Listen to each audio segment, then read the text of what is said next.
I'm Hadley. This is Hadley Unwritten, where we talk books, life, and all the messy chapters in between.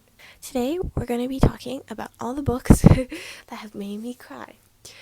And let me tell you, it is a hefty stack. The books that I have chosen for today, hang on, I'm going to adjust the camera so you can see a little bit. Okay, so this is just the top of the pile here. We have Paper Towns by John Green, Powerful by Lauren Roberts, The Amber Spyglass by Philip Pullman, and is the third book in the His Dark Materials book series. Sunrise on the Reaping, the entire Hunger Games trilogy, The Fault in Our Stars by John Green, Allegiant by Veronica Roth, Everyone Brave is Forgiven by Chris Cleave, Powerless by Lauren Roberts, and the entire Empyrean series by Rebecca Yarros. And just as a preemptive warning, this video is going to have a lot of spoilers. So if you don't want any of those, this is my advice to stop watching right now.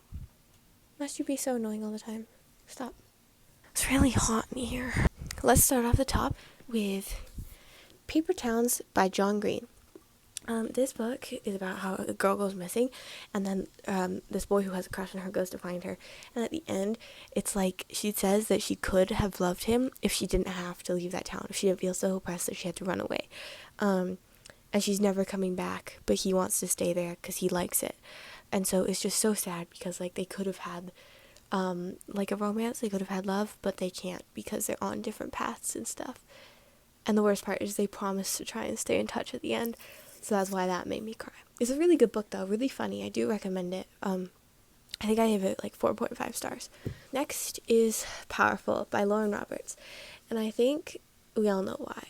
Because this is Powerless from Adina's perspective in a novel. And at the end of Powerless, Adina dies.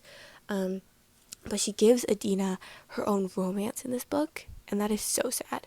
Because at the end of it, the love interest, Makoto,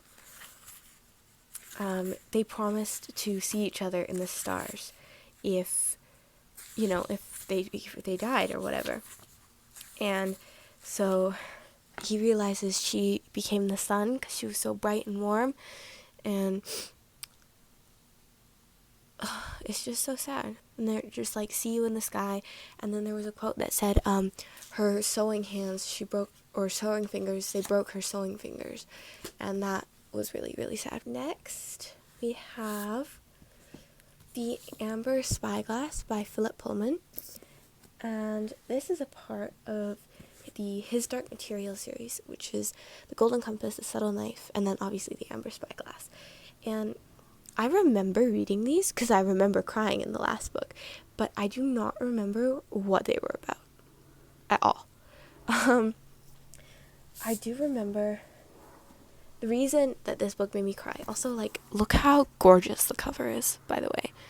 Anyways, I remember the reason this made me cry, and that was because the two people, they fell in love, and they actually had a beautiful love story. I loved it so much. Then they both live in different worlds, and then they had to go back to their worlds to heal the breaks in time, like the breaks between the fabric of the world. They had to close them all so they could never see each other again.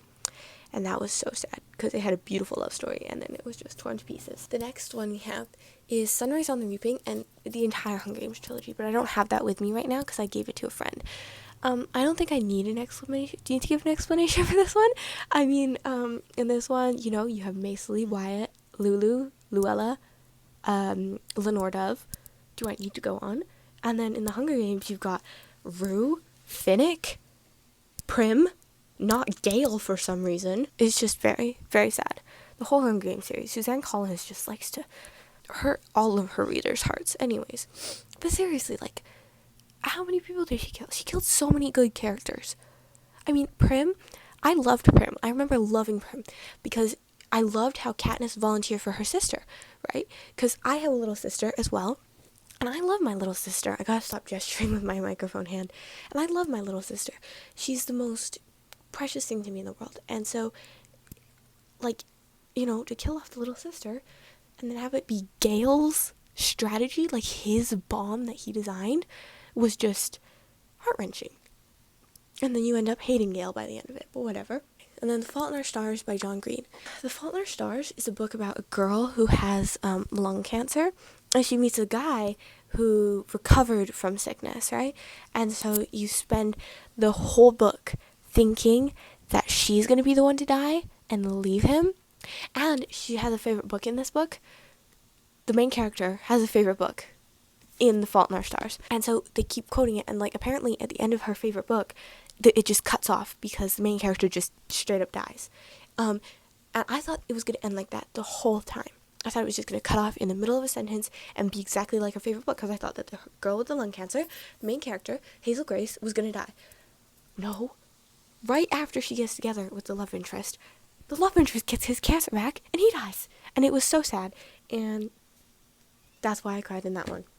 And then Allegiant by Veronica Roth. Okay, wait, no, that's a lie. I cried for 2 reasons in this one. Number one is obviously Triss dies, because that kind of bugged me, but I kind of knew. I had a suspicion, because like all her other books were just from Triss's perspective, and then Tobias' perspective came in. I was like, why are we doing this so suddenly? But anyways, Triss dies, and that was pretty sad. Just because her mother came back to collect her and stuff. But I think the saddest part of Allegiant was Uriah's death. He was in a coma, and they had to unplug him. They had to go get his brother and his mother and unplug him, and that was the worst part for me. And so that's why I cried in Allegiant. I think we're like 50% of the way through the stack. We're making good time. Everyone Brave is Forgiven by Chris Cleave. This is a book centered, okay, chill out, in World War II.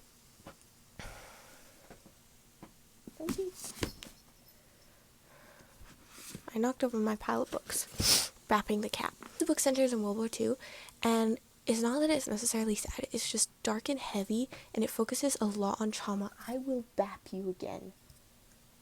Do not scratch my carpet, please. I love you, though. You're so cute. And so it's just really trauma heavy, and that made me cry quite a bit. Had a good love story, though. Powerless by Lauren Roberts. As previously mentioned with Powerful, Adina dies, and that was so sad. That was the saddest part. And then Kai, and then her and Guy's trust was broken. And I read Reckless.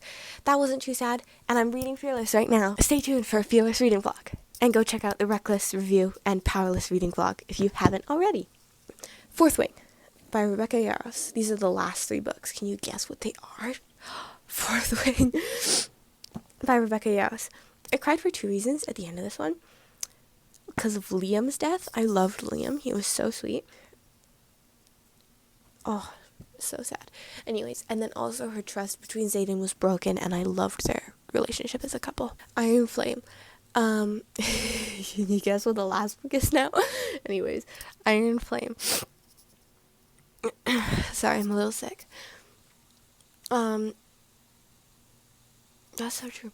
Iron Flame. I cried because her mother died, and originally you don't like her mother, because she's not painted to be a nice character, but her death makes you so sad. I cried over that, because again, like with Prim, I love my mother with all my heart, and if she died, I would be a wreck. Onyx Storm. I didn't really cry because Xaden left or became Venom. I cried because Quinn died. I didn't even like Quinn that much. I didn't really know her that well, but I cried because of how well written it was. And I think that's something that Rebecca Yarros does well. She writes grief remarkably well. And even though you don't really like the characters, you still cry for them because of how beautiful the death is written. The cat's dead on my floor. He's not actually dead. He's just playing dead. Hang on, let me show you. See? Dead. Anyways, that's all for today's video. Thank you so much for watching, and I'll see you in the next chapter.